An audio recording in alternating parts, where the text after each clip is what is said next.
So welcome along to A Story to Tell with me, Richard Beauvoisin. This is mainly taken from my Radio Bath show every Thursday morning from 10 until 12. If you do like it, don't forget to subscribe, share it to others and let everyone know all about Radio Bath. Hope you enjoy it. Good morning, everybody. It's Richard Beauvoisin here until midday today. There's You Learn by Alanis Morissette.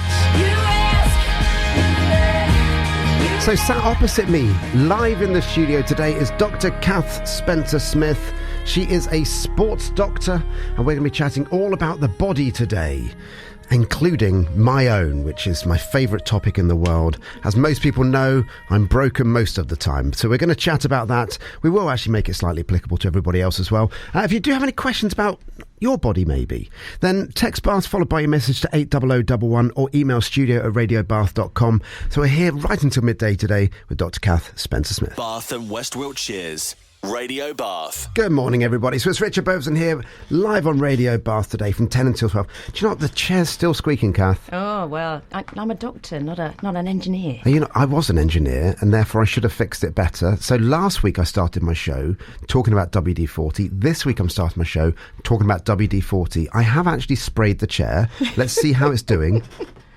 It's less. Oh, sounds like a bad hip to me.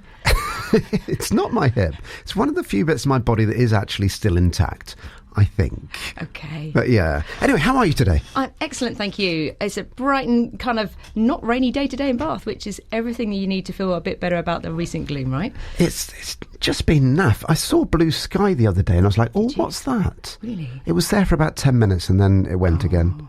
Never mind. No. Rumour has it will come around again. That thing called spring.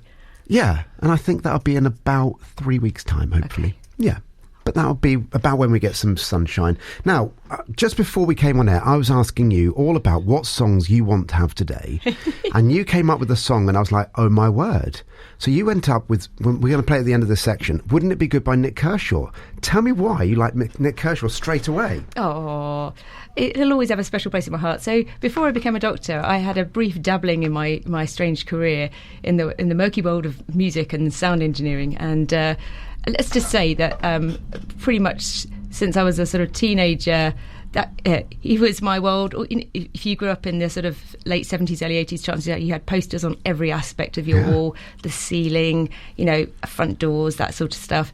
And so, everything that was about Nick Kershaw, I kind of worshipped. And so I really like his stuff. He's a songwriter. He still records now, which is amazing. And so this was one of those sort of formative kind of teenage songs. What can I say? It's the best. It's still the best, Nick. And he's coming to Bath in the summer, and I'm going to try and get him on Radio Bath. Because I was, and I've said this a few times, a member of the Nick Kershaw fan club, as well as a member of the Dennis the Menace fan club as well, but they were very different things, apparently. Don't mix them. No, don't mix them. And he wrote the Chesney Hawkes song. He did. The one and only. So, that was his song. Yeah. He never had a number one himself, though. That's right. But he got it through good old Chesney. He did. Fact Finders. Won't Let the Sun Go Down on Me was number 2. Yes. Second time round it was released. Yes. Yeah. God, you are a proper expert on this, aren't you? There we go. Right, before you tell your journey, I'm actually going to do your Desert Island Discs stylee intro to start with. I'd love you to tell me how accurate this is at the end, okay? You ready for this? So, my guest today is someone who spends her life helping people to get back to moving well. From elite athletes to those of us just trying to live without pain. She trained at Barts and Bath University, worked at the very top of sport and medicine, and is the founder of Sports Doc London. But away from the clinic, she's just as passionate about early morning runs, great food, and a very good glass of Sauvignon Blanc. Please welcome Dr. Kath Spencer-Smith. Well, that's very nice. Yeah, most of that's about right. Yeah, the occasional glass of Sancerre gets a look in, but pretty much. What's the other one? Because I drink Sauvignon Blanc quite a lot. Well, not as much as I want to. What was the other one? So Sancerre, which I suppose is a Chablis grape, isn't it? Really. So it's a little bit of a Chardonnay grape has just crept in there. But raised by my father, obviously, who is a great French wine buff. Pretty much was a complete Francophile. So if there's anything that's not French in a glass, it has to be very special indeed in our household. Okay. I had the pleasure once of interviewing Ollie Smith, who's the wine expert. It's only a short interview he gave me. He gave me, because I drink red wine most of the time, and he gave me a recommendation for a wine that's under £10, because I find it difficult to spend too much on wine, because I'm not a connoisseur to the point where I can tell the difference between £15 and £10, or I can tell the difference between 10 and 5, but any more than that, my palate's not that good. And he recommended a bottle, and it was about 2.5 years ago I interviewed him. I still drink that wine now. Ooh, it's still it's from Tesco. It's their finest range. It's a Chilean wine. It's pure, not pure, but it's something like that. But it's very nice. It's very easy to drink. We like these little top tips. We do indeed. Now, you trained at Barts and Bath University, but kind of, how did you get to where you are today then? How did you become a sports doctor? We don't need to know every single thing about your history, because we've only got till 12 o'clock, but give us something. Oh, there we go. So, like most people, I went to school, and you do subjects. And, you know, my mother's a vet and my father was a stockbroker, and I did some sciences, and I thought, maybe I'll go and do medicine. And then I had a little dalliance into the music world. And not having the emotional maturity to deal with artists doing things in studios, should we say, I then flopped myself into med school, which was a riot and hilarious. And the great thing about medicine is you get exposed to all kinds of different silly things. And I have probably done every medical job except cardiology and ophthalmology, so eyes and hearts. But everything else I've done. So for example, I've been a forensic psychiatrist, I've been a GP, I've been God knows what, and I've worked in different places around the world. So I've worked overseas in America, in the Mayo Clinic and places like that. And when I left America, because the Mayo Clinic's in Minnesota, which is very, very cold. I mean, we're talking sort of minus 20 most of the time for winter. And I just couldn't hack any more time in the cold. So I came back to the UK. And when I came back from the UK, I was really enormous. So I'm reasonably petite now. Sorry, when you say really enormous, yes, as in you'd put on a couple of pounds. Is that where we're going with this? So kind of almost twice up. What do I weigh about 8.5 stone now. I think when I left America, I weighed 13 stone. Okay, so. Yeah. Can I ask why? I'm going on the psychology route here now. Okay, so hello, doctor. Yes, exactly. Yes. But why did you put on so much weight in America? Is it just their portion sizes, their smalls or our larges? Why was it? Well, it's a combination of things. So I kind of fell out of exercise. I was a bit sporty when I was a small child, and then when I went to secondary school and med school, the kind of hours of study increased, and I basically just became a book nerd and did nothing. And then when I went to America, and America's idea of a starter would be the equivalent of 2 main portions, and over there the hours were crazy. As a junior doctor in the UK, you were working about 120 hours a week. It was just insane. Yeah. And so you would come home and just eat chocolate and fall into a coma and do it all over again. And so when I came back from the States, I could barely walk along the road or up it, let alone, I would avoid stairs and wheezing myself around. I was living in Snowdonia at the time, thinking, this is ridiculous, something has to change. So I went and bought a running magazine, which was hilarious because I was in no shape to run. And within about 6 months, I'd lost, 4 stone, and within a year, I'd run a marathon. So it started off with I've got to do something about my health. And in the process, not unsurprisingly, when you're incredibly overweight and very unfit, and no conditioning at all, I picked up loads of injuries, and I didn't know as a doctor how to mend myself. And that's how my journey into sports medicine eventually came about. Okay, going back to marathons, I was chatting to a good friend of mine who runs marathons as well, and her plan was always to run one marathon. I think she's done about 50 now. Yeah. I can run. Yes. I like sports a lot, and we'll talk about that a bit later on. I find running really, really boring. Yeah. Really boring. Even if I'm listening to a podcast, and when you do a marathon, this is the bit which I find massively, I'll take my hat off to anybody, that 18-mile point when you hit the wall. Yes. And then the description that my good friend said to me the other day, she said, and I'll be very careful how I say this, but she made the statement of, when she gets to 18 miles, she always says the same thing to herself, and that is, why the bleep am I doing this? Yes. Do you have similar sort of experiences? Of course, every single time, without fail, when you're doing some. I mean, I've done a lot of marathons and lots of Ironman, and each time there is the quiet conversation of, you're mad, or why did you do this? When you're plunging yourself into some mountain lake, just even when you're practicing and you go for your open water swims and you have to go on a bike and it's horrendous. Training's always in winter, isn't it? And you think, why? What? I must be mad. But there's something kind of magical about the stage when you do actually get into that flow. There is such a thing. And I actually find marathons quite an emotional experience. You know, the little grannies on the side of the street saying, keep going, darling. And, you know, people are chucking sweets at you. Were they from up north? Well, exactly. Yeah. And usually the accent slips gently towards Pakistan, but nevertheless, they're there cheering you on, and you know there's a big sort of pride swell that you feel, and it's all glorious and marvellous. You're sweating disgusting. You've run an atrociously poor time, but you've had a great time doing it. So there is something about that feeling. But most importantly, also, there's a most amazing feeling when you come home after a really hard run on a wet, soggy hill, and you lay in the bath. And there's this kind of human thaw. It's just completely delicious, and you sleep the best of sleeps. There's nothing better than having a good run and a good kip. Honestly, contentment is underrated. That's what I can say. So basically, you're running so you can sleep well. Well, that's a little bit of it.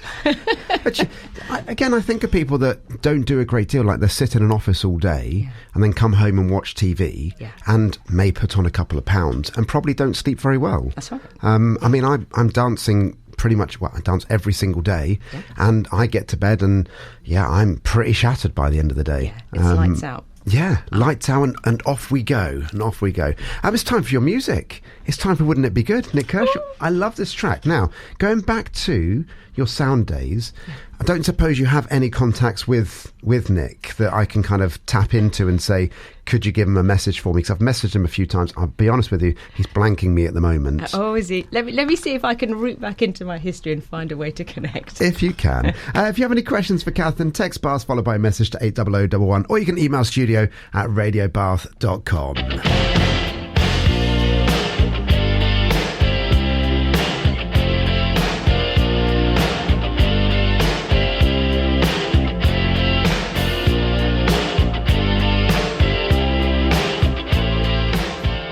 Richard Beauvoisin here until midday today. My guest today is Dr. Kath Spencer-Smith. Now, just very quickly, you said you do anything but Kathy. Yes. So you're a Catherine or a Kath, or That's what other right. variations are there? Kate, Kate? I suppose. It's okay, yes, yep. But just not the Kathy. Not Kathy. No. I don't do Richie. Ooh, Yeah, ouch. there's only one, I've said this again before a few times, there's only one person in the world that gets to call me Richie, and that is an old RAF colleague of mine, and he does it because he knows it winds me up, and therefore I can never tell him that I don't like it, because he'll know it winds me up even more. I know. So, but everybody else calls me Richard, or the odd person calls me Rich, or I get Ricardo on the odd occasion. Ricardo. Ooh, that's quite refined. My voice is incredibly deep today. It's got that real rasp to it at the very bottom. We were talking about sleep beforehand, and I didn't get much last night.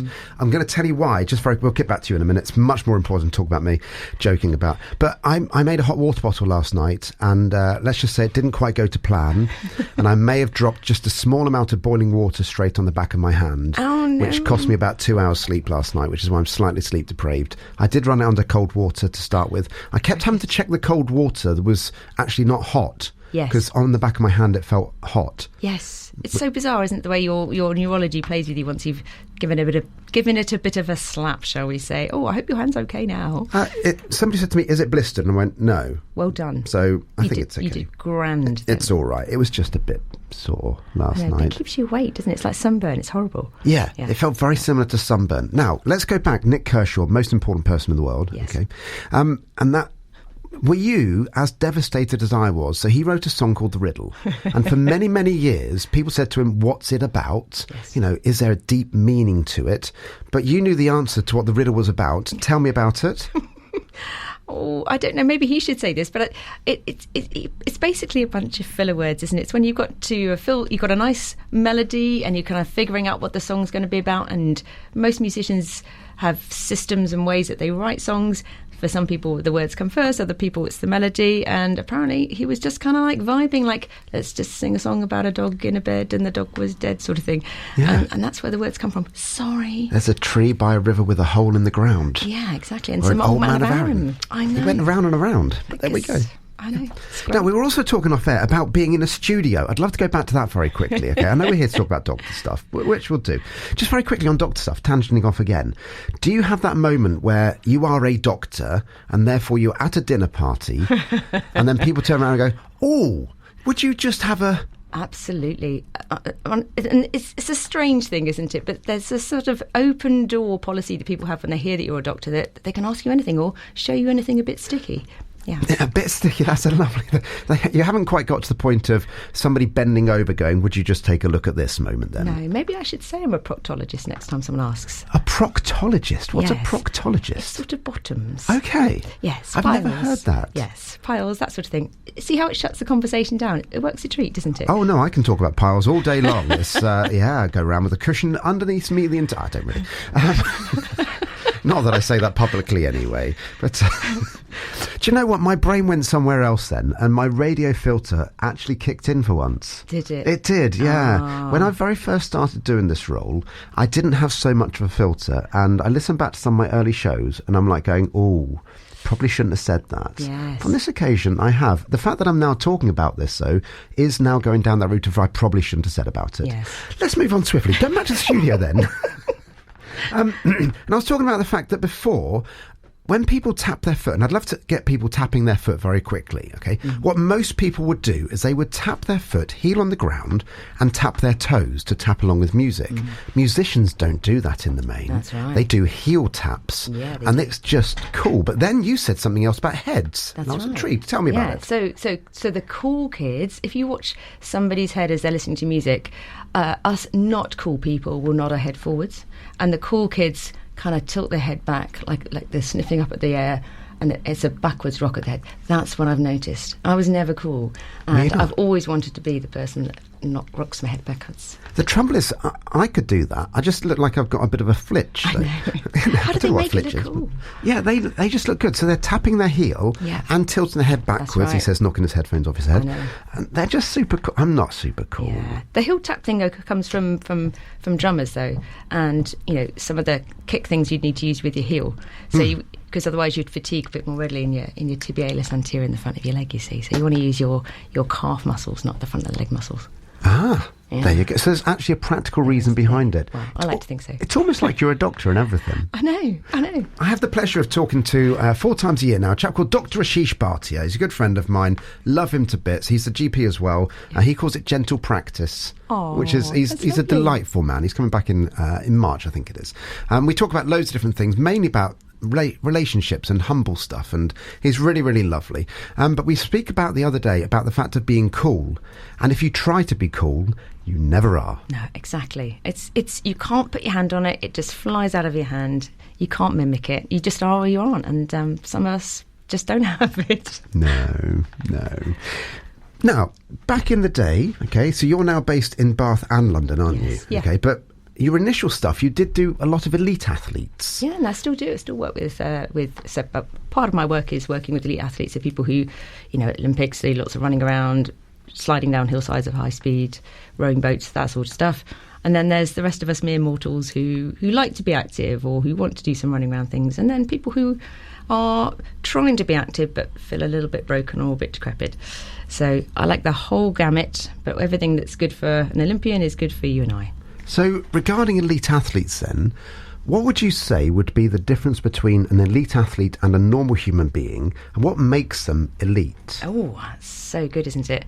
So we all start out with some raw ingredients in life. Some people have won the lottery a little bit in terms of genetics. So, for example, one of my patients yesterday, he's 7 foot, okay, so he couldn't do his sport as effectively if he were my height. Well, he might be able to do a bit. So he's not on a rowing boat, the chap that shouts all the orders. He's not that person then. The cox. The no, cox, I'm glad you exactly, got yes. there. No. Okay. Yeah, I could be a cox maybe.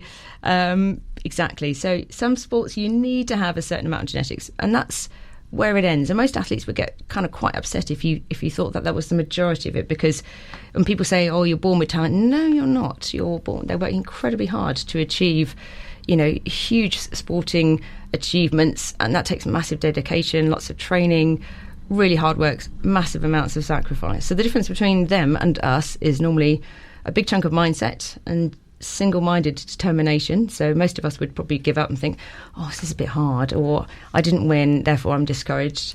And you've got to be a pretty committed person. If you think about, GB rowers get up at God knows what in the morning, and they kind of get out in the water. It's cold, it's dark, and they're up at 5. People are stabbing their ears and taking blood tests. They're out on the lake. They're lifting heavy weights all day long. They have no social life. They miss birthdays, Christmases, all the usual celebratory things. They say no to alcohol. It's definitely no Chardonnay, definitely no Sauvignon, and that's a real sacrifice. And often their families remortgage homes and things to fund this adventure. But it is amazing. And when we think about what human beings can achieve, even in my lifetime, what we thought, the idea that someone could run a marathon in under 2 hours, it just seems incredible. And I just think it's amazing. I love human endeavour, the striving, let's keep going, the little iterations are getting better and better, and that's what sport's all about. Do you think there's, if we go back to elite athletes and let's look at Usain Bolt running, I think it's 9.58 seconds to do, 100 metres. Is there a limit? Because there's only so far, I'm guessing, the human body can go. That's what everyone thinks, don't they? So when people thought that women would drop dead if they ran more than 10 metres, and people thought there's no way you can run a sub 4 minute mile. So I'm going to say there has to be some limit, but let's not put a limit, because let's surprise ourselves. I think we'll find that with all the fine-tuning that we have and the better conditioning that we have of people, that we'll just keep shaving those little bits off and getting faster or stronger or be able to go further. And maybe, yes, fundamentally, the sheer physics of time means that you can't run a marathon in 1 minute, but things we thought weren't possible are now becoming possible. And that's just these little gains. And also what I'm loving about this is that for me, it's like, let's not put a kind of limitation on things we do in our sporting endeavours, and we can apply that to other areas of our life. So, people who think, there's no way I can start a new business, there's no way I can change direction in life. Well, actually, if you can achieve something really difficult like running a marathon as a mere mortal, you can go and do all these other things as well. So it's a great way of gaining confidence, and I love how that transcribes itself across all spheres of life. So if you're stuck for sort of motivation, go and look at somebody in sport, see how hard they're working, see how tenacious they are, and what little factors from that can you apply in your own life to overcome some obstacle that you thought wasn't overcomable, that had some limit to it. I mean, I go back to the fact that I do charity auctioneering now, and I've got a number of gigs this year to do, and I've done a number in the last couple of kind of year and a half, I suppose. Yeah. And I remember being at the Bath Guild Hall last year, standing up. There was a room of 200 people, and the microphone eventually was passed to myself, and they'd all had dinner, and I was part of that dinner celebration. And I stood there, I was like, how the monkeys did I get here? Yeah. How am I now in charge of a charity auctioneering, which, at that point I didn't have a huge amount of experience in. Yeah. And we raised, I think, about £15,000 on that occasion. Amazing. It was great.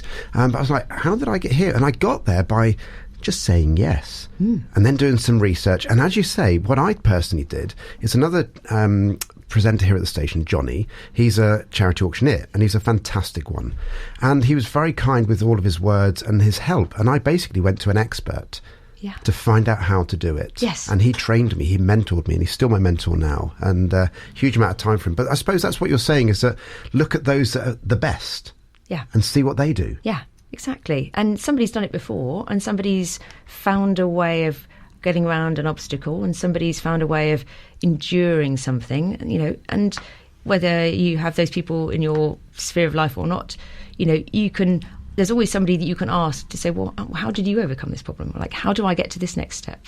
And often when you ask people those questions, not only do they help you saying, well, this is how I did it, they'll often open some doors for you and link you with some other people as well, so it doesn't feel quite so scary as you go along. Absolutely. It's time for some music. Depeche Mode, A Question of Time. Why this track then? Oh, I love it. I like its strange dark moodiness. It takes me back to being young. many years ago. Sorry, I don't want to say that. Do you know, I used to think that was a quote from Airplane. Is it Leslie Nielsen? and I've tried to find when he says that, and I haven't been able to find it ever. Maybe I'll ask AI at some point, because I'm sure he said it at some point. But then I've also quoted a line from Harry Potter, and apparently that doesn't exist either. My children are all very big Harry Potter people, and they say that line doesn't exist. Wow. Maybe I'm making up these things in my head. Anything is possible. Anyway, we're going to come back with Kath right after this.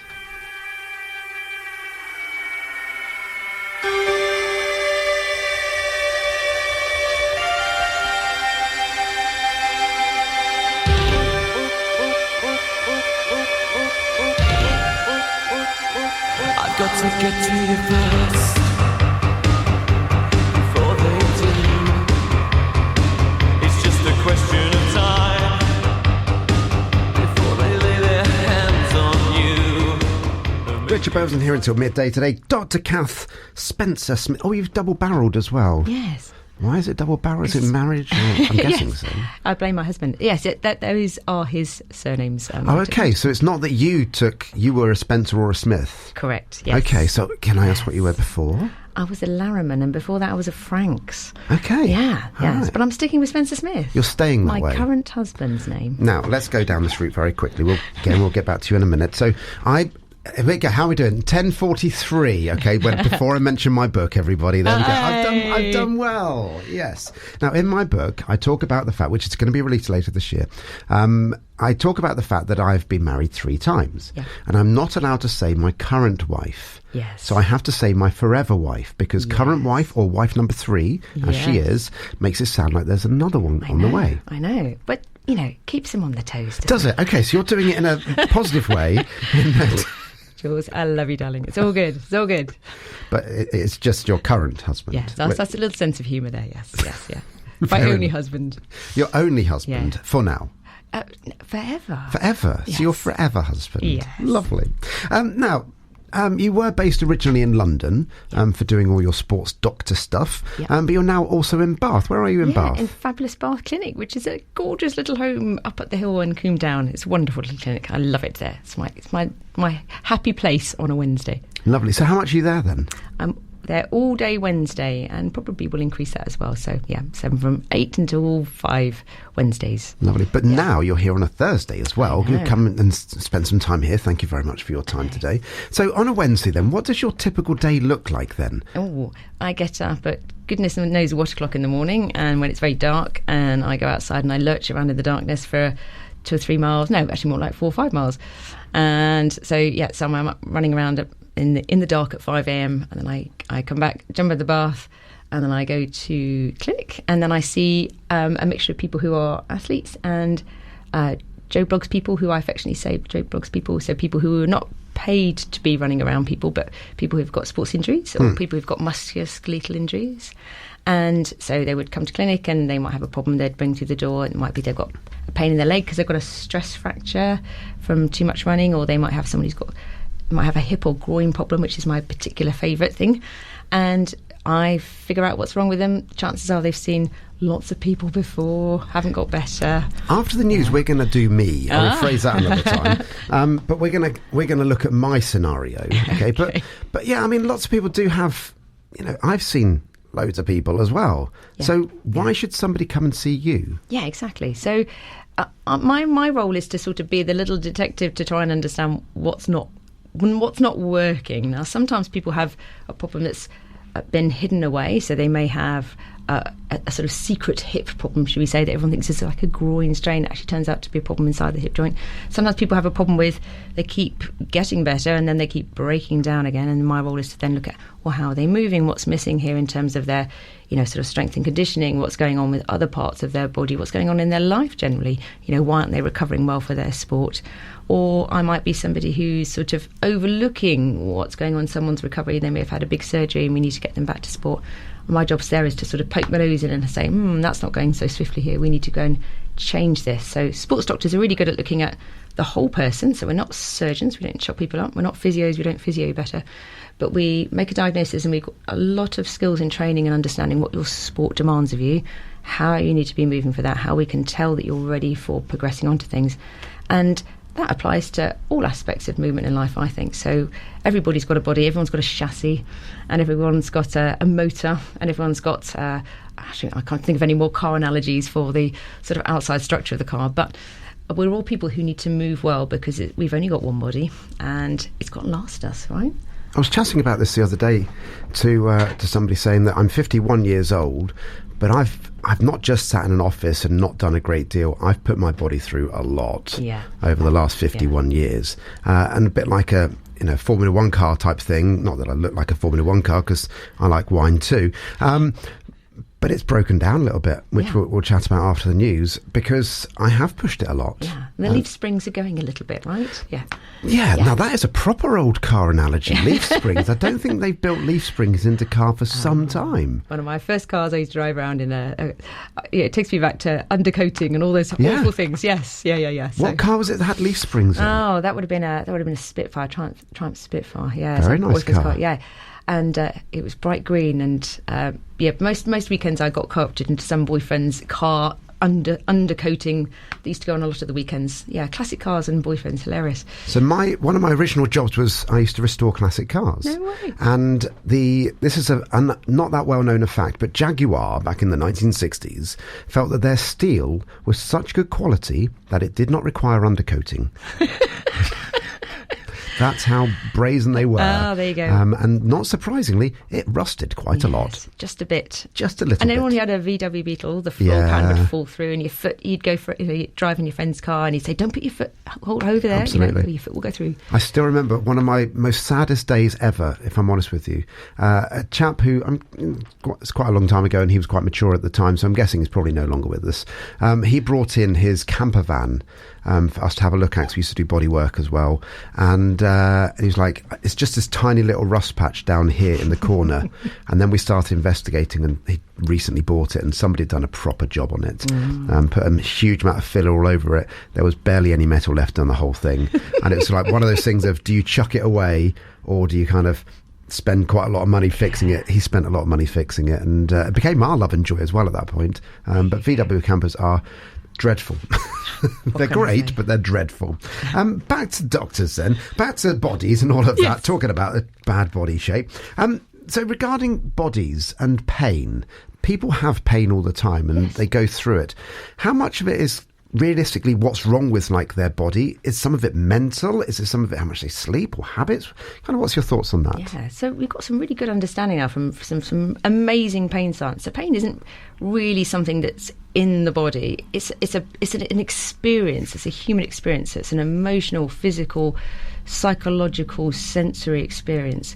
And we've all heard of people having, the idea someone has their leg chopped off in battle and they can sort of get off the battlefield and only afterwards that they feel pain. Crass analogy, but true. And actually what's interesting is that, yes, we do have some physical injuries to our bodies, but it's often what remains of that experience that then shapes how we perceive pain, how we subtly anticipate pain. So some people will have back pain, they've been told by a doctor something terrible on their MRI scan, that they've got degenerate spines, and as doctors we're dreadful at saying awful words to people, and that gets in their head and they think there's something really, really wrong with my back. No, actually there isn't something really, really wrong with your back. What's happening now is that your body's anticipating pain, and sometimes we then move awkwardly and we avoid doing things. So not all obvious injury is sort of sustained in the body, and most of the time actually the initial insult's passed, and often what's happened at the time of the injury is very meaningful as well. So if you had a really nasty experience and something bad happened to your body, then often that will then shape your experience of pain, whereas if there was less emotional load around that situation, you may find you just sort of shrug it off and get back to doing what you want to do better. So pain isn't a physical thing in the body, it's how we're experiencing it. It's really fascinating. And over the years, we understand more and more now. So we've moved even away from this biological social model. It's much more sort of perceptual and emotional experience. So pain's fascinating. I mean, I had an experience back in 2009 where I was going through a lot of back pain, and I ended up my disc kind of deciding to not be there anymore, which is fine. It happens to a lot of people. But I had an MRI scan on the Monday. It was at 11 o'clock in the morning, and I went there and had it. You'd lay there and you get the dugga dugga dugga type stuff. Yeah. And for those that aren't aware, that's the sound of an MRI scanner. I'm not just going dugga dugga dugga. It's really weird sounds, and you're just there in a very enclosed space. But I went home and I was sat at my computer and I was due to teach dancing that night. And then at 1 o'clock, I got a phone call from the hospital saying, come to hospital now. And I'm like, okay. I'm meant to be teaching dancing and picking up my kids later on. They're like, now, get here now. Do not pass go. And I walked in, Yes. pain-free, Yes. to the hospital. And they were like, you need to go and, like, you're in the emergency room right now. I'm like, what's wrong? And I was in zero pain. But they were absolutely panicking, and they looked at the scan and said, literally, it was like the disc was, I think, something like less than 1 millimetre away from my nervous from the spine, and I was due to die very quickly. Again, they just examined me, and I walked out. Yes. And I was all right. Yeah. Wow. So again, a fascinating example of sometimes how what we see on a scan doesn't necessarily translate into the real world experience of what's actually going on. There are times, obviously, when dangerous things can happen and important nerves to bladder and bowel, etc., and spines can be affected. But been lots of very good trials that show, especially with MRI scans, that what you see there doesn't necessarily correlate greatly with how much you think somebody should be in pain or is in pain. So we have to look at the whole person, how they're moving, what their story is, what we're seeing physically as well, rather than it just being a lesion on a scan.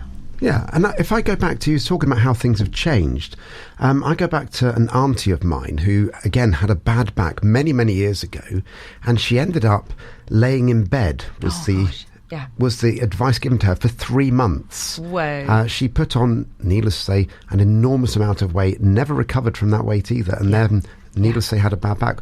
I'm guessing that wouldn't be the advice these days. Nope, not at all. So, listen, obviously you don't want to try and run a marathon if you've got a lot of spasm in your low back, but movement, generally speaking, is a good thing.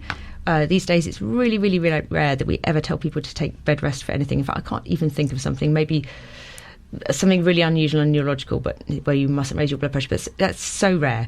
So most of the time, a little bit of gentle movement for all pain is a good thing. It's getting up, moving your blood around the system, oxygenating the tissues, again, getting some normal function, normal feedback as well. Because when we're immobile and we're not using our hands and legs normally, our body senses there's something wrong, and we sort of start to disconnect from what a normal experience, normal feeling is. So, yeah, these days, no bed rest. And definitely not sort of this idea of like waiting to get better, okay? If you lay in bed, even for a week, you're going to lose muscle mass, muscle atrophy, and it's just not good for you. So we only have to look at COVID and see people's experience of that. We saw a big outbreak of that, didn't we? So no, these days, very different, hopefully. So that message of rest is best is not true. Not true. I think one of the best bits of advice I was given by the surgeon, again, I'd love your updated view, because this was 20 plus years ago now, I suppose, is he said to me, if it's uncomfortable, then carry on. If it's properly hurting, stop at that point. Yeah, there's some truth in that. So we sort of talk to people about, well, what's a normal experience? Everyone feels pain. And probably some guidelines that physios would sort of say if something is about 2 or 3 out of 10, that's kind of allowed. If it's kind of 7, 8, 9 out of 10, it's probably a bit too much. And that's probably truthful. And if we think about the more you do, the better it sort of feels, the less grumpy things generally get, then we're pretty good in our own bodies of understanding what feels okay and what feels very iffy. And we should trust our bodies a bit more. I think sometimes we're so looking to doctors for the answer, and actually really we know what makes sense. You know, if we were in a paddy field, we'd be getting on with it, right? So I think trust your body knows what to do, your body knows how to move, and if you're getting a bit stuck, you know, get some assistance, but don't be afraid to move. Lovely. EMF, unbelievable. Why this track? This comes back from Ironman training in Lanzarote, and I had a Thompson Lyra, which was a digital device, and you could only have a certain number of tracks. This track I must have listened to 50,000 times. I love it, and it haunts me. Brilliant. Any questions for Kath? Text Bath followed by a message to 80011, or you can email studio@radiobath.com. Back after the news.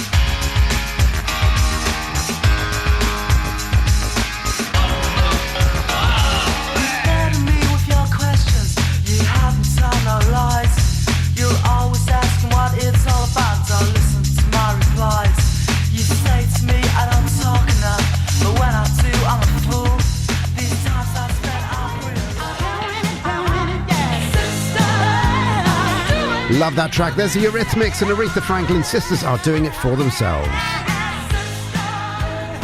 It's Richard Beauvoisin here until midday today. My guest today, if you're just joining us, is the lovely Dr. Kath Spencer-Smith. Does everybody call you Dr. Kath, or do they just call you Kath, or what do they call you? I do try and encourage Kath, but I will go to the grave, I'm sure, with friends saying, it's Dr. Kath. Ask Dr. Kath. Yeah. I know. It's sort of stamped into your DNA, unfortunately, isn't it, really? Now, you've also said you've done a lot. So I know when you do certain qualifications, you get certain letters after your name. Yes. So how many letters do you have after your name then? Have you ever counted them? No, there's a few. What am I? MBBS, DRCOG, MRCGP, Up to MSc, fellow of the FFSEM, and a couple of other bits and bobs. So we've got to at least 21 then, just to let you know. That's a lot on the gravestone, isn't it? Dr. Kath Spencer-Smith for all the other letters. I'm not sure they necessarily write the letters on gravestones. I hope not. I wonder something much more Spike Milligan would be appropriate, surely.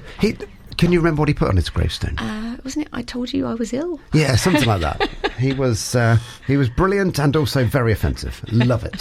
He really was. Now, just off air, we were talking about ADHD. It seems to be like the thing of the moment. It's really weird in that for many years, autism was the thing that was in the news, and whether loads of people had autism. You rarely hear about autism at the moment because it seems like every man and his dog has got ADHD. And you stated to myself, if I'm okay to say, that you have ADHD. Yeah, I do. It should be obvious, shouldn't it? So, yes, I'm one of those late diagnosed people. And thank you, Elvance, for gently shaping my life back into some sanity. So when did you get diagnosed ADHD then? About 2 years ago, yeah. Okay, and what did you feel about it when you got diagnosed? I felt... Well, that explains a lot. I kind of always known that I was a bit too much for lots of people, and I spend a lot of life kind of doing things the hard way, it seems. And I remember at school my maths teacher saying, please don't do A-level maths class because you're just going to ask too many questions. So I spent a lot of time finding my way through all the usual stuff about masking and, generally speaking, trying to keep a lid on being extra bit mad and crazy. So is that how you feel, a bit extra mad and crazy? Yeah, that's why I do so much running around, I'm sure. That's why I just expend the energy so I can kind of have a calmer day. Otherwise, I'd be just bubbling over. So what's your thoughts then? Because I know that, medication is apparently, and again, obviously you are a qualified opinion on this, but the ADHD medication, if you get the right one for you, is the best medication in the world, is how I've had it described. It is the most effective, if we can use the term psychiatric medication, for sure, yeah. Yeah, so... There's something around that we are tipped in the level of our, just generally speaking, our own neurotransmitters are slightly skew if the balance is out. So we have to have some to bring us back to normality. And this idea that you can be without medication is absolutely true, of course. But for me in particular, it helped me to cope. So when you go through the menopause, everything gets a bit more topsy-turvy. And so it's helped me to be less scatty. It's helped me to sort of focus on things I should be focusing instead of just doing 15 new things every hour, which is my default. It's a weird thing for me. So, again, I haven't been diagnosed ADHD. Yeah. Okay, I haven't gone through that process yet. Again, we're just talking off air about the fact that I do have 3 children that are ADHD. They're all diagnosed, and it is hereditary, and nobody else in the family shows any signs of it. I am autistic, and I probably am ADHD, not really sure. But if I'm looking at a radio show, for instance, for me it helps me massively. So not only am I talking to you now, but I'm also looking at the different screens, and my brain is going and sorting out and loads and loads of different things. I'm not sure I want to stop that. It doesn't stop when you use medicine. So what happens then when you take ADHD medicine as a 50-plus-year-old person then? It means... So the way I analogize it to people is, imagine if all your thoughts are in the air like buzzing mayflies, and you needed to have one thought to focus on because you had to get the thing done. Normally I'm looking around at all the flies, and all the flies are beautiful and attracting my attention, and now it enables me to just grab the one I want. Everything else falls quiet for a bit, doesn't go away. The imagination doesn't leave you. The superpower, if you want to use it, doesn't leave you.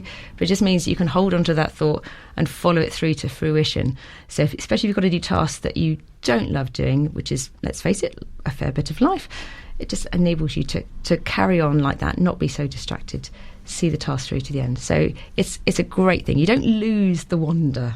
Okay. Yeah. And I'm gonna put a trigger on here for you. Are you ready for this?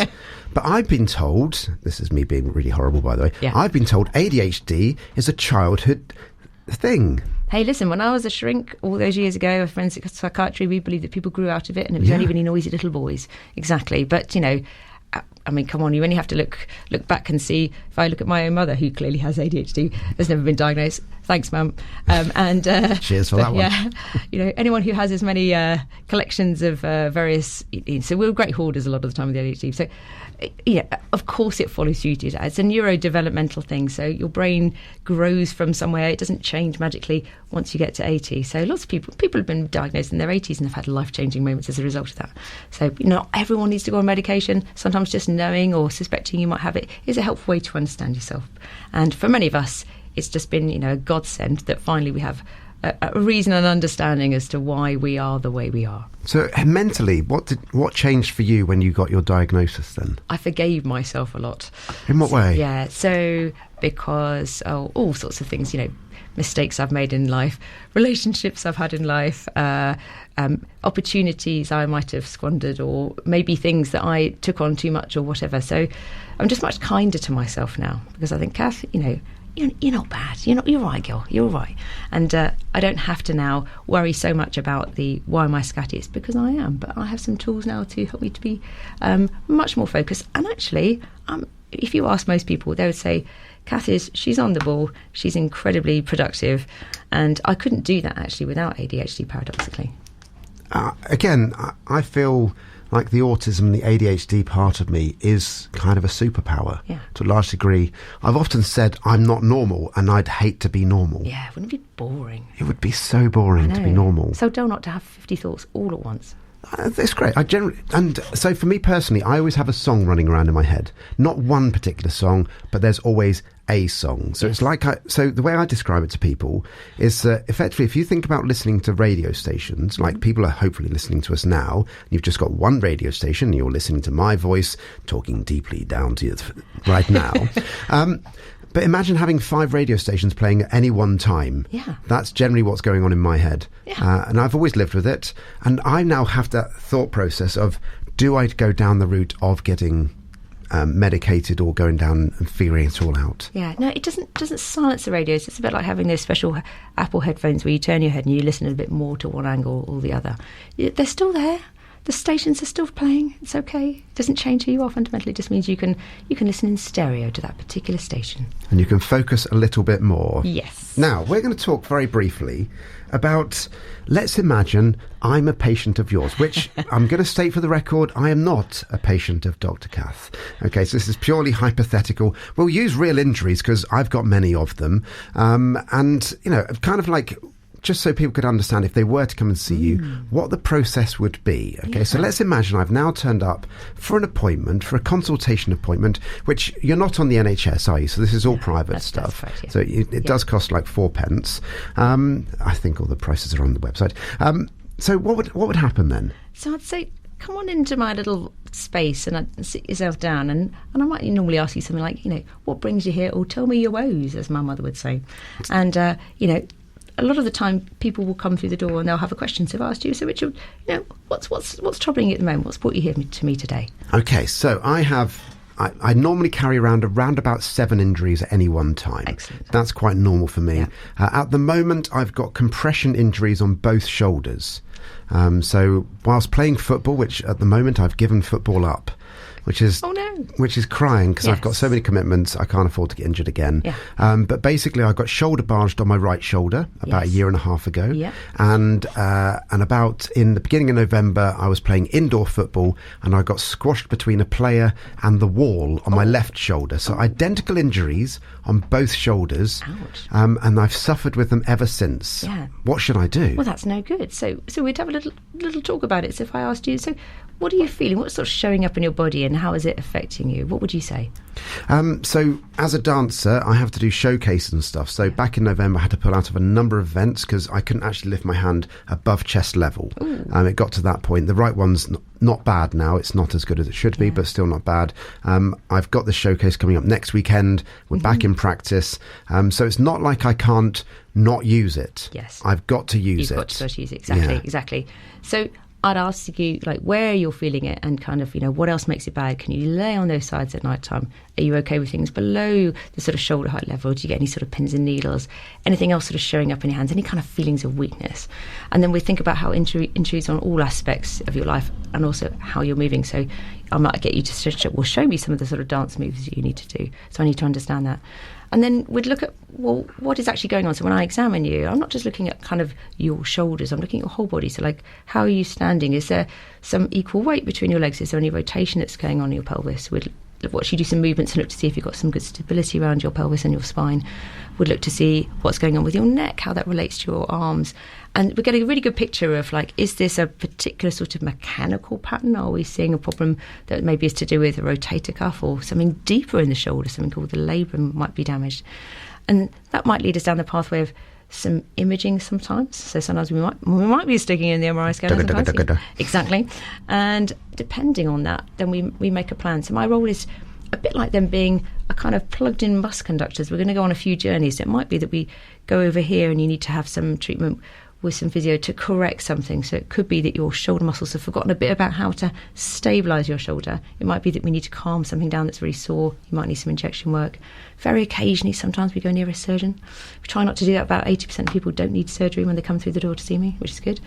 And very importantly, then we look at, well, after we've got things a bit better, how do we make you robust so that this doesn't happen again? So my job is to see you through the whole journey, but making sure that when you're performing, that those physical needs are met, and also that your head's in the right space. Because when we've had pain, we might quite not want to do what we did before, and that's important as well. So I suppose because the thing I've got in my head is, what makes you different to an osteopath, a chiropractor, a sports physio, and all of those types of people? Why should I come to you individually? Yeah. So sport doctors are very, very broad in their training. So we understand lots of different aspects of medicine. So I'll give you an example. You may be coming in, and one of the reasons that actually that you're getting more of these injuries is because there may be some hormonal aspect to what's going on. So I can go and look at that. I can also look at, are there any little flags here that could mean that something else is underlying, that's actually a serious problem that's being missed that's elsewhere. So sometimes I regularly pick up people who've got some cardiovascular illness that's not been noticed before. People think they've got a pain in the leg. Well, actually, they've got some vascular disease. So we can look at it from the whole aspect of the person. And because we're very skilled in understanding sports, with lots of training, lots of experience in sports, we can understanding where you are now and what you need to be able to do to get to that sport, that performance level, and the steps in between. So normally, if you go to a surgeon, they're very, very skilled, highly skilled technicians, amazing in theatre, might not have the skill set to be able to say, here's how you get back to sport. If you've been told to get back to it gently, that's not very helpful. And likewise, sometimes if you go and see an amazing physio and osteo, and we're all part of a team, sometimes there may be something that needs to be a little bit more tuned up over here. So it could be that actually something that's really missing fundamentally is that your sleep is terrible, and the reason your sleep is terrible is because you have ADHD and you can't sleep. So we'll look at the whole aspect of the person. And my job is to coordinate the team. So when you come to see me, you're not just being bounced around. I come with you on the journey, and I sort of concierge you through this process. So from diagnosis forward to, bye-bye, hopefully we'll never meet again, off you go, run your marathon. That's that journey. I'm with you on the journey, and I will take you through all aspects of your health to get you there. Lovely. It's time for some more music. Hard Day's Night, the Beatles. I love the Beatles. Yes. I try and squeeze a track in every week if I can. So when you said the Beatles, like, well, it saves me having to play it then. So why this track then? Oh, my late father loved the Beatles, and I remember fondly, we had one cassette in the car, the car we used to drive around in, and it was A Hard Day's Night, and this is such a great track. It is a great track. Now, one of the things I love about this track, which I'm going to get people to listen to, and I'll shut up at this point, is the initial guitar sound. Yes. The just love that sound. Yeah. So yeah, it's brilliant. Right, back with Kath very shortly. It's been a hard day's night, and I've been working like a dog. It's been a hard day's night, I should be sleeping like a log. But when I get home to you, I find the things that you do will make me feel alright. You know I work all day to get your money to buy a thing, and it's worth it just to hear you say you're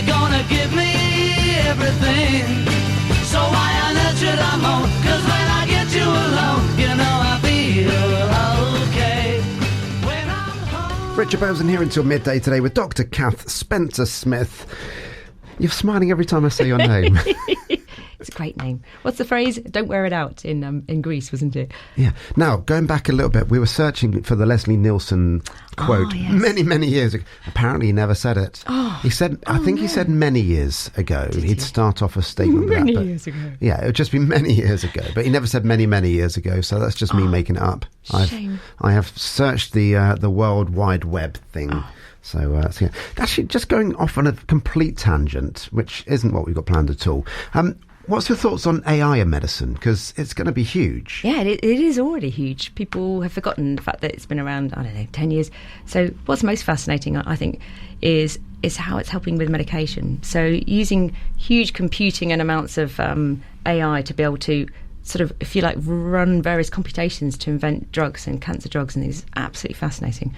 So it's going to be very good at picking up mistakes that we make as human beings, stopping that from happening. I don't think it's ever going to really replace medicine and doctors.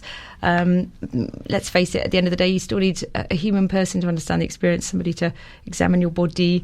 But yeah, no, AI is where it's at. It's going to massively accelerate what some of the things that would normally have taken 10, 15 years, especially in the pharmaceutical world, for sure. I mean, there is the scenarios where I was looking, so I study it quite a lot, and they were saying how accurate doctors were compared to how accurate AI is at the moment if you ask the same question to it.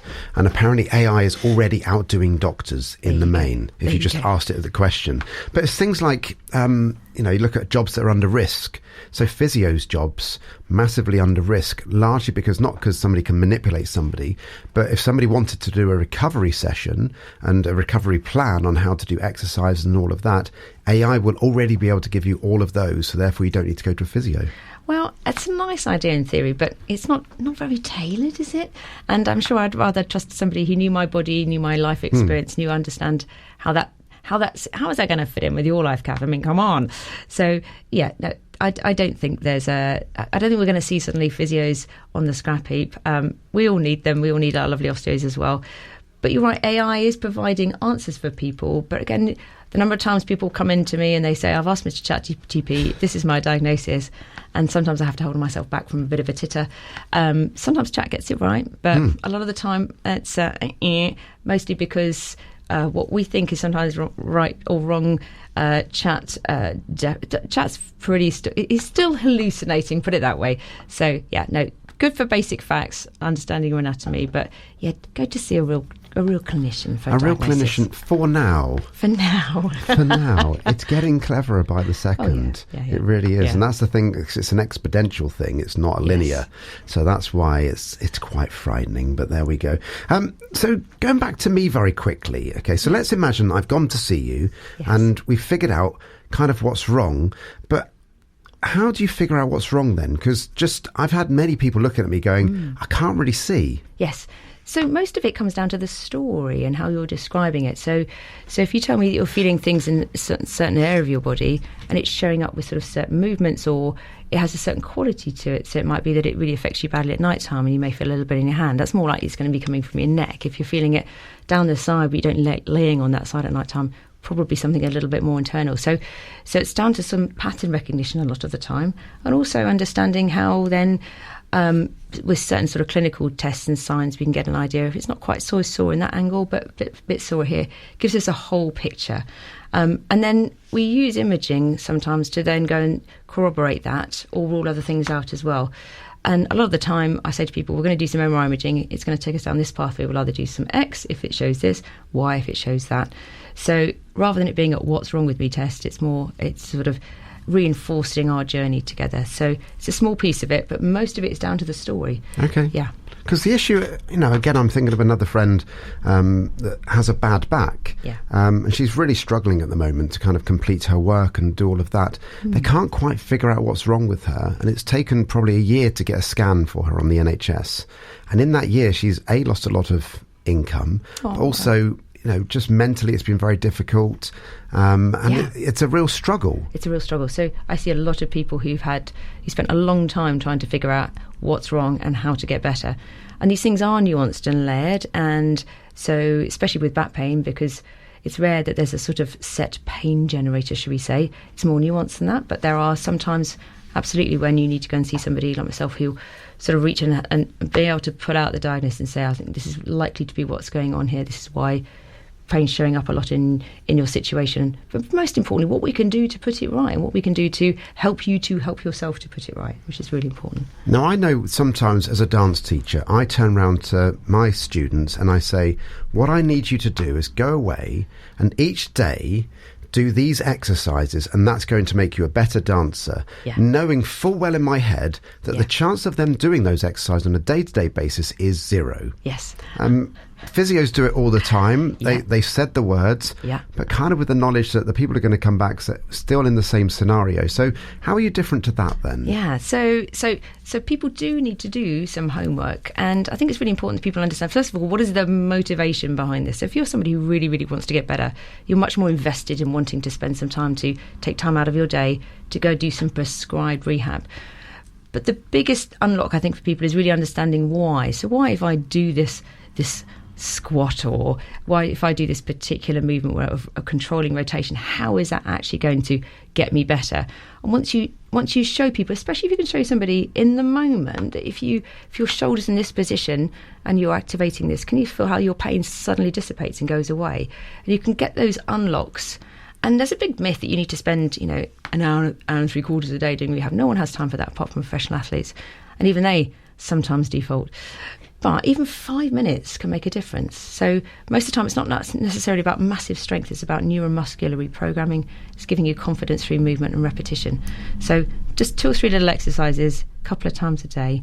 You don't need to spend hours doing it. That will make a difference. I'm very fortunate. My current person that's looking after me, she has sent me a number of exercises which she videoed me doing them, so I could remember them rather than just saying what it was. And it's great because I have my top off, and it's a great way to lose weight because I've looked at it and gone, I don't like the look of that. But that's a different issue altogether. But what I really like that she said is, she said, here are 5 exercises. I know you're not going to do them every day. She says, do as many as you can, and if you've got to the following day, do the other ones you didn't do the previous day. And I thought that was quite a nice way of looking at it. Yeah, and you've got to have a little set time of the day when you know it's going to happen. So I do my little bit of homework first thing in the morning after I've come back after exercising. Otherwise, it wouldn't happen. No, it is very true. Now, other things you like to do. Sorry, very quickly, if somebody did want to get in contact with you and come and see you, how would they do that? So they can either reach out to Bath Clinic, or they can go to my website, which is www.sportdoclondon.co.uk. Do you have another website as well about ninjas? I do. So when I wasn't sure if it's the same person, if I'm honest with you. It is. So when I'm not doctoring, I coach doctors, physios, osteos in how to run a private practice, how to run the business of a private practice, how to market their private practice. Oh, okay. Yeah. That was what, because I was looking at it going, it looks like the same person, but is it the same person? Now, outside of the wonderful world of doctoring, you love dogs as well. I do. I love collecting dogs, it seems. So collecting dogs? Yes. So my husband and I, we have 4 dogs presently. We have had 5 at one point. So we've got 4 Italian greyhounds, those little pocket rockets. So they're a big part of our world, and we love roaming around the Bath countryside with them. And there's nothing nicer. I think most things in life could be made better by a bath and a dog, I've come to conclude. Yeah. And they're happy little faces, they're crazy little things, and they haven't liked the wet weather, I have to say. They like jumpers a lot, and they're very funny. Everyone should have an Italian greyhound. I used to have short-haired lurchers, which were kind of like smaller than greyhounds, bigger than a poodle type thing. And the weird thing about those is that their skin rips really quickly. Okay.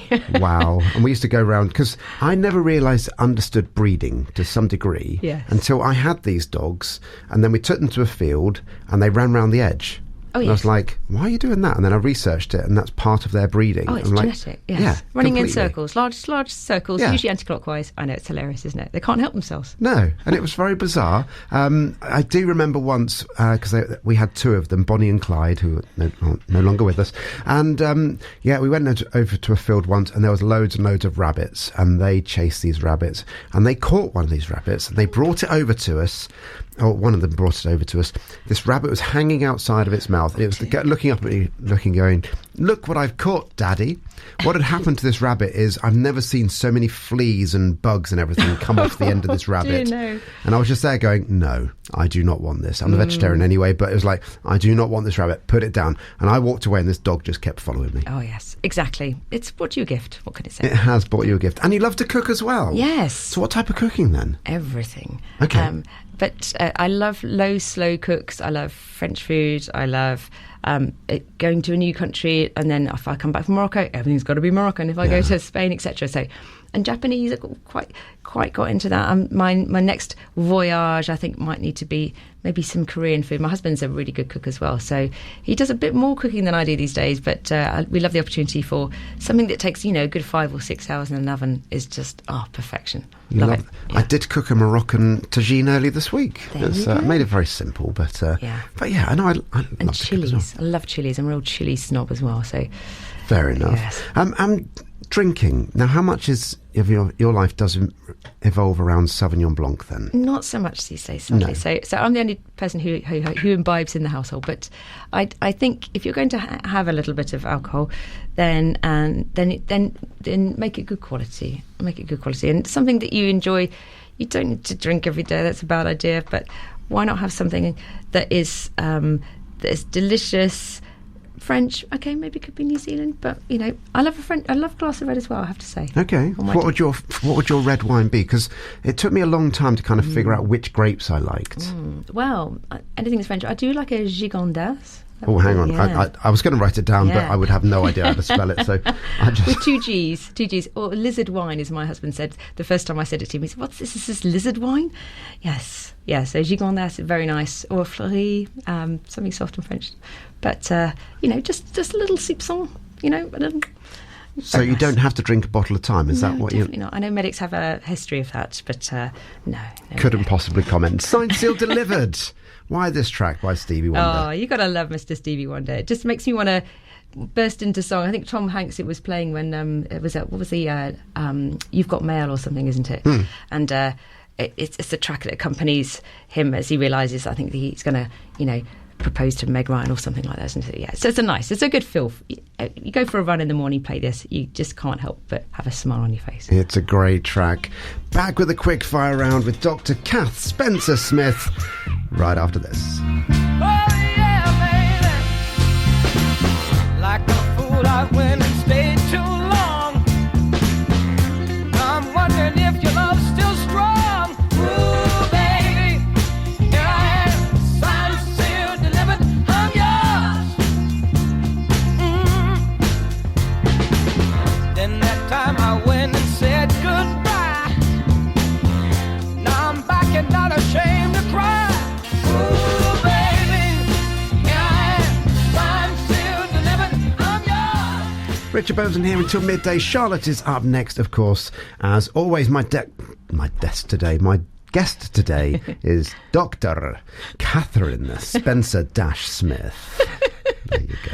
Full title. Don't forget the dash. Do you have a middle name as well? Yes, Frances and Ellen. Oh, so 2 middle names. Yes. You're greedy. So it's Dr. Catherine Frances Ellen Spencer-Smith. I know.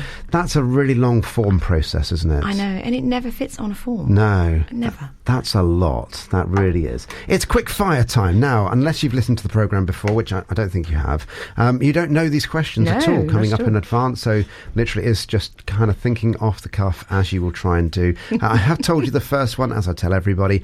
So what is your favourite ice cream? Pralines and cream. Oh, pralines and cream, Haagen-Dazs. Yes, exactly. Why pralines and cream? So as a junior doctor, you had no access to any decent food out of hours, and not that pralines and cream is, but it's something you could get delivered to a hospital in the East End of London in the middle of the night. So a curry and pralines and cream. A curry and pralines and cream. What a combination that is. One to heat up the mouth, one to calm it down. Exactly. And you've got nuts in there, so that's obviously healthy. Oh, yes. It's one of your 5 a day, surely. Yes.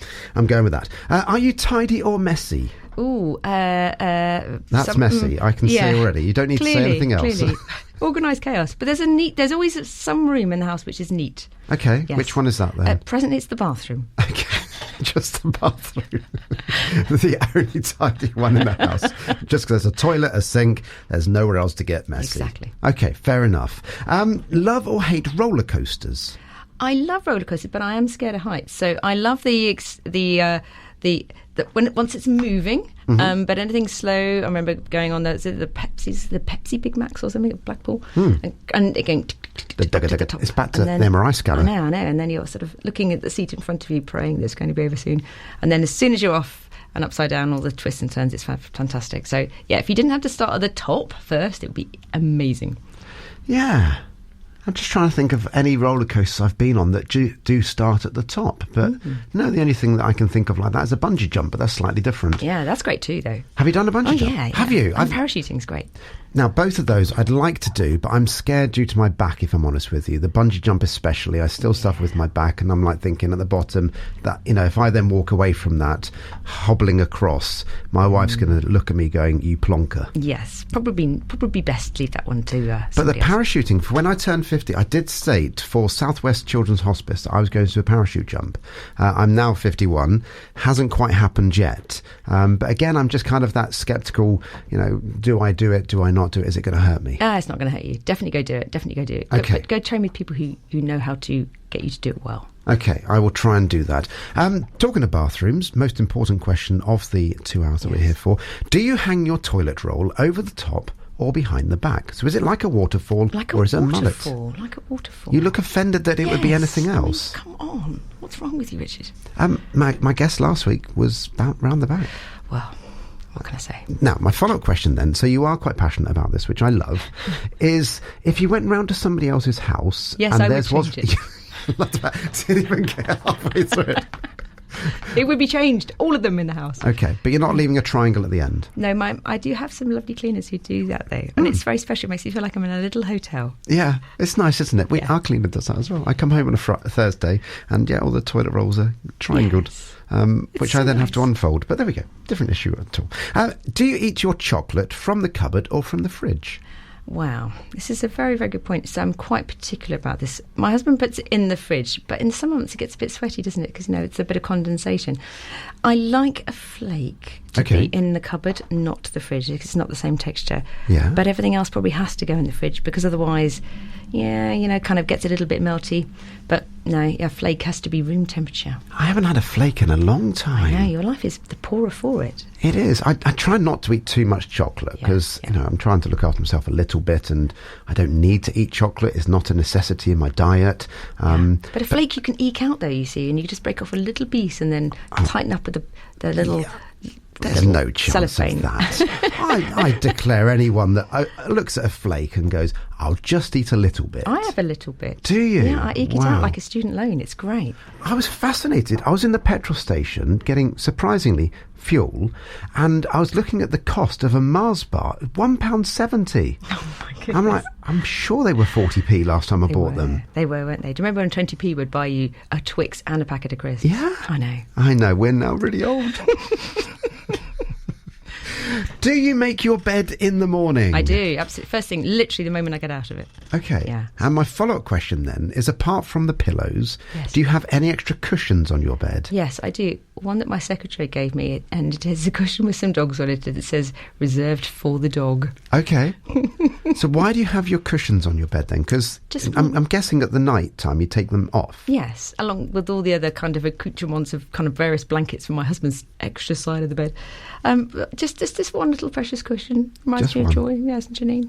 Yeah. Just one cushion. I'll let you off with one cushion, then that's fine. Now, you are a doctor. You used to be, as you stated earlier, slightly more fulsome than you are now. I was trying to think of the nicest way of saying that. Still think it came out weird. But what is your favourite breakfast? Oh, so it varies over the years. But in the morning, presently, I will have some really, really nutty muesli, lots and lots of nuts, lots of seeds, and some berries. So there'll be some blueberries and some raspberries. So really nutty muesli, and I'll have that because I think people probably don't have enough fibre. But if it's the weekend, I'm a sort of eggs and kind of rye smoked salmon type person. You literally are getting very excited by this. Your hands were going crazy then. Like you were just imagining it in front of you. Oh, yes. So regarding breakfast then, here's a doctor question for Yeah. you. So you're getting up at what time in the morning? Between 4 and 5. 4 and 5, and then going out and doing a run. Yes. Would you eat before the run or after the run then? No, I eat afterwards, so I go out fasted. Okay. Yes, and that just helps burn a little bit of fat, I think. And the reason I do that is, well, you can waste a lot of time, can't you, for starters? But yeah, so there is some data around going fasted if you want to burn a little bit of chub. Yeah. Yeah, Yeah. it's about 12 to 14 hours, I was told once, which kind of sits well with me because that is generally what happens to myself because I'm going out to work in the evening, so I'd normally have my dinner around about 5 o'clock. Okay, well, that's pretty good. Well done. So that's when I would last eat, and then I'd kind of eat again at about 8:30 in the morning. So There you go, well done you. yeah, so I should be slim, but I'm not. But there we go. What is, if you had to do it, what is your go-to karaoke song? Oh gosh, there's so many. Probably Fairground Attraction. It's got to be, etc. I'm not going to do it now because I'm a bit hoarse still. I was just about to say, would you give us a little rendition? But you started without me. Perfect. It's a great track, isn't it? It is a great track, yeah. So it's great fun to hit the high notes and kind of like, oh, am I going to make it or not? Yeah. So do you sing as well? I love a chortle, yes. Right. Yeah. So if there's karaoke anywhere in the world, I will be there straight in. Any chance to perform, hilarious, I'm there. Yeah, it's true. You are there to do it. Do you know what, the song Perfect reminds me of back in, where was it? It must have been secondary school. We did an advertising campaign as one of our things that we had to do. And we had whatever we were advertising, our product, and we used that track, but rather than saying perfect, it's got to be BHG or something like that, which was the initials of the three people that were making it up. And we'd sing it in front of the rest of the class. It's got to be BHG. So there we go. Little story for you, which is completely I love dull. it. I There we love go. it. Favourite TV programme or film? Oh gosh, I watch hardly any telly. In fact, we don't even have an aerial. So we sometimes watch a few sort of, I don't know, the occasional box set and think. Favourite films, there's so many. Just where can I even start? I don't know. Everyone loves a Bond, don't they? I quite like Skyfall. I quite like its sort of dark moodiness. Yeah. Skyfall. I like the way he sort of, falls off the perch a little bit initially and then gets back in the saddle again and saves the world. He does, Yeah. as he often does, and I'm intrigued to see who the next Bond is. I know. They've Who's got gonna such be? an opportunity. I know. Yeah, I'd love it to be Idris Elba. I know. I think he'd be a great? fantastic He'd be amazing, Bond wouldn't he? because there's been very few English Bonds. Yes, this is true. This is very true. So, and I would love Idris. I think the Broccoli Foundation, who's been taken over now, might decide that he's perhaps a bit long in the tooth, bless him. But because he's got to have about 12 Bond films up his sleeve, isn't he? Let's face it now. They do sign up for a long time, Yeah, don't they? yeah. Right, we're going slightly deeper now then. Okay, so if you came back in your next life as an animal, Yes. which one would you An be Italian and why? greyhound, for sure. I mean, come on. They live the life of luxury. If someone said to you, look, your sole role in life is you've got to do some running and eating and then lots of sleeping and then just being stroked and petted. I mean, free of responsibilities. Sounds a bit perfect, doesn't it? I'd be an Iggy. You'd be an Iggy. Yeah. Now, the reason I don't have dogs, because it's starting to be broached around in our house. We have a cat. Okay. And the cat's okay. I'm not really a cat person. I am a dog person. I love dogs. Yes. The main issue I have with dogs, picking up poo. Yeah. Well, see, an Italian greyhound, just a small little, tiny quantity. Is it? Does depend on what you feed them as well. Butternut box, we're talking like minute little pine cone. Not offensive. Yeah. But my issue, we used to let them go out in the garden and then, if they'd had a dodgy tummy and stuff, and then if you're mowing the lawn and then you just miss one, and then You've got to depoop it, yeah. Yeah. So that's That's where husbands come in. Yeah, I am the husband though. I can't get away with that one, and at least the cat. We don't see that side of it. Yeah, I know. Particularly. I know, but it's worth it. They're so darling. You've got to have a pooch in your life. Talking of dogs, it sounded like Charlotte's turned up with her dog, so we can hear in the background.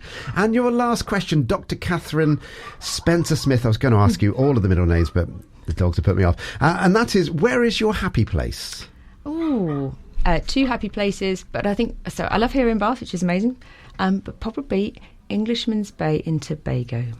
Sorry, where was that? Englishman's Bay. Tobago is an island in the Caribbean. Sorry, yes, Tobago. And it's this beautiful sort of.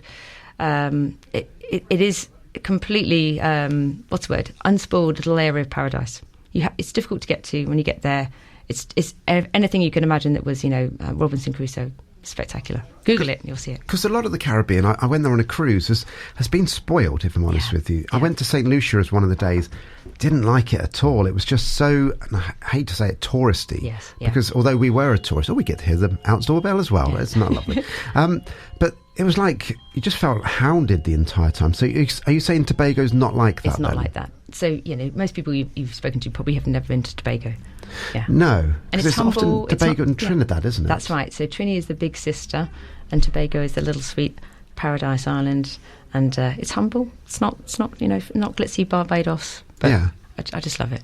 No, I loved Barbados as well. We spent about 6 days there, and it was great. But I'm also a big cricket fan, and I'm trying to persuade my wife that she really wants to go to the Caribbean to watch the cricket. Yeah, well, it's imperative. Yeah, I did try it with the Australian Ashes recently as well, but and England are touring South African this year. But apparently none of those are watching. Going watching grown men hit a ball for 5 days isn't her thing. Yes. But there we go. It's close. It is indeed. So, thank you so much for coming in today. I hope you've enjoyed it. It's been my absolute pleasure. You've been a delight. If people did want to get in contact with you and think, do you know what, you're the sports doctor for me, how can they do that? Reach out via my website, so I'm at www.sportdoclondon.co.uk. Fabulous. Next week, do you know, I can't even think what I am doing next week. I should look at my diary. Oh, it's Saturday. It's back to gardening. Laura. Now, Laura comes in 4 times a year, and we talk all about gardening. Okay, so it's the spring-winter edition. She's not only coming in by herself, she's bringing Richard in as well, who's also a regular listener. We're going to talk about indoor plants too, because she doesn't do indoor plants. But there we go. So that's coming up next week. The week after that, lovely Ben, my AI expert, is going to be here, and we're going to be talking all about philosophy. So that's coming up over the next couple of weeks on the show. Hope you have a fantastic week. We're playing out with Sharp Dressed Man by ZZ Top. Why this one? You got to love a man with a beard. Just like that. Does your husband have a beard? No. Oh. And on that note, here we go.